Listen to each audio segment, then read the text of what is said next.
And we are live here. Hello to all of our friends out on the internet. Jeff here.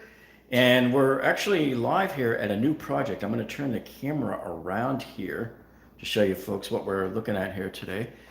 And as you can see here, this is probably from the distance when you're looking at it, looks like a pretty decent white kitchen here. But upon closer examination, as we look closer into the cabinets, you can see it's really an old, dated, beaded kitchen here. So this is my friend's house here, and this is part of a duplex. So this is the tenant side here.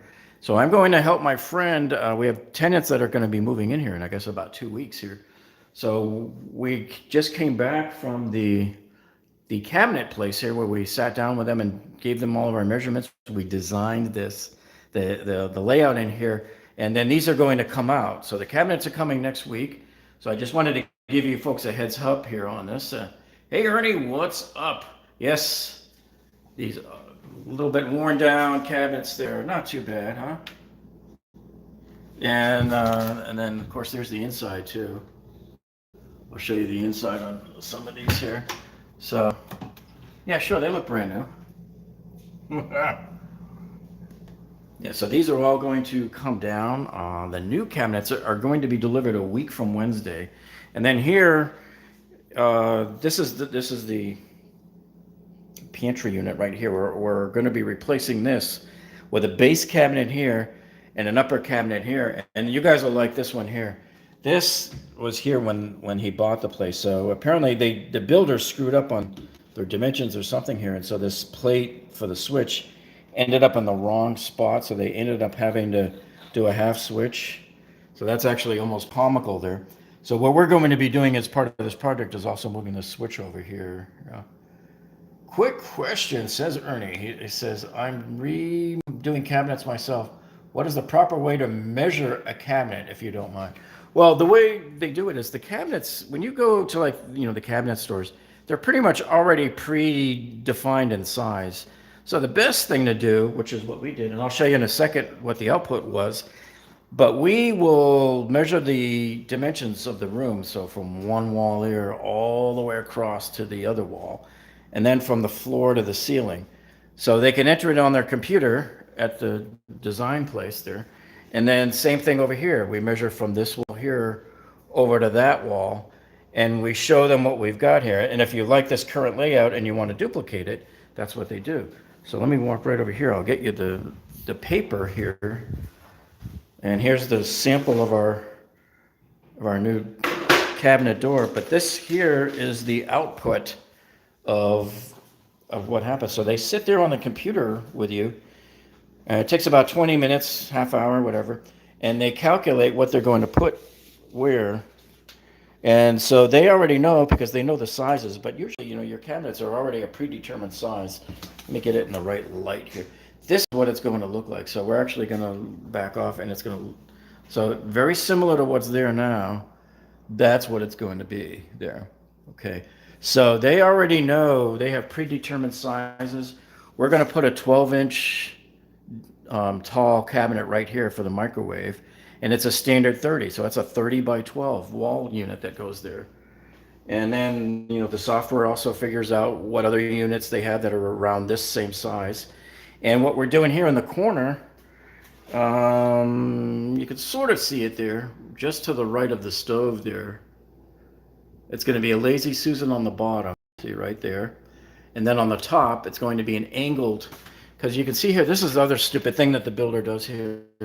They lose that corner back there. And back in here, this is dead space. There's no way to even get to it from under the cabinet there, right?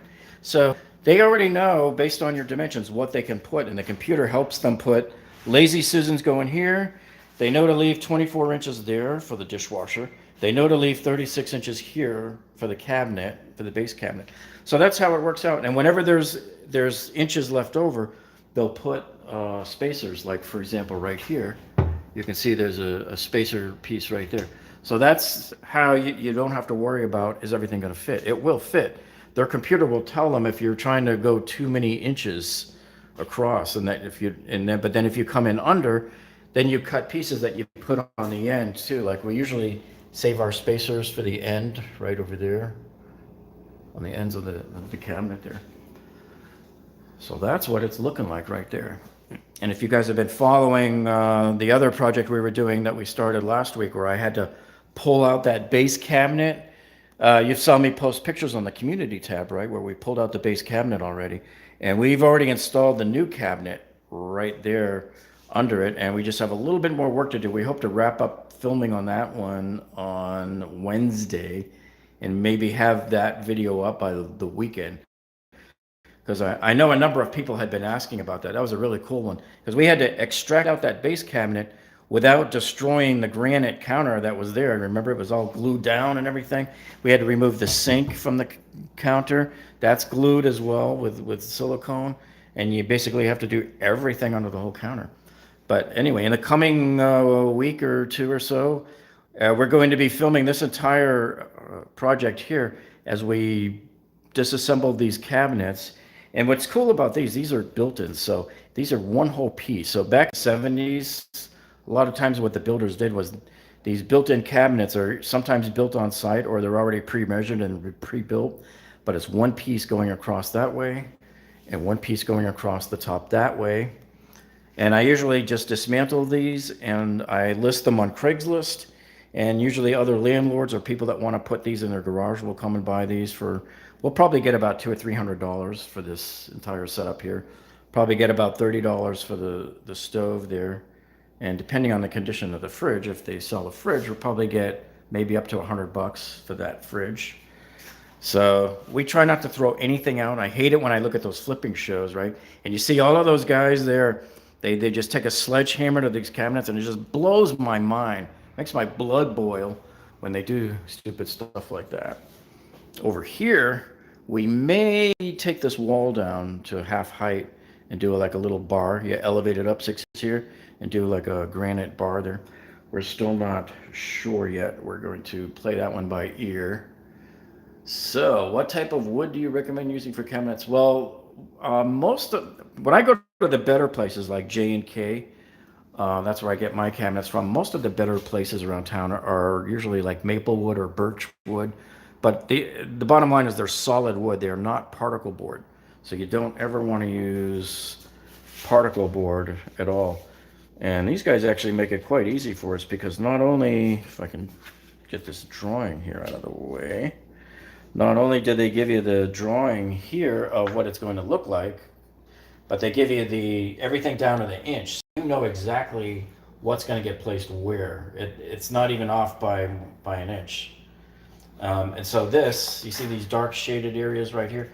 These here you can use to help the granite guys give you the quote. So you take that to the granite guys. So once we get the base cabinets in, the granite guys will come in and they'll lay templates here, and it'll take them about 2 weeks or so. So we anticipate this whole project probably being maybe 2 or 3 weeks. The sooner we get the cabinets in and installed, the sooner they can get out here, take their template here, their measurement, and then make the granite for us, So Michael says, Jeff, I do the same. I try to sell some of the cabinets and appliances. Yep. I haven't had a project yet where I couldn't sell the cabinets or the appliances. Believe it or not, even this oven in this condition, these are all rusted out here. There's no things here. One man's trash is another man's treasure. So there's always somebody that will come and buy this. I've had people come and buy a stove because they needed to put one out in their garage for extra baking. They're trying to get some bakery business going. So you just never know. And then you get somebody who's broke that can't afford to buy a new stove. So they hop on Craigslist, they see our ad and they go, wow, $30, $40 for a stove. And they just come by and pick it right up for us.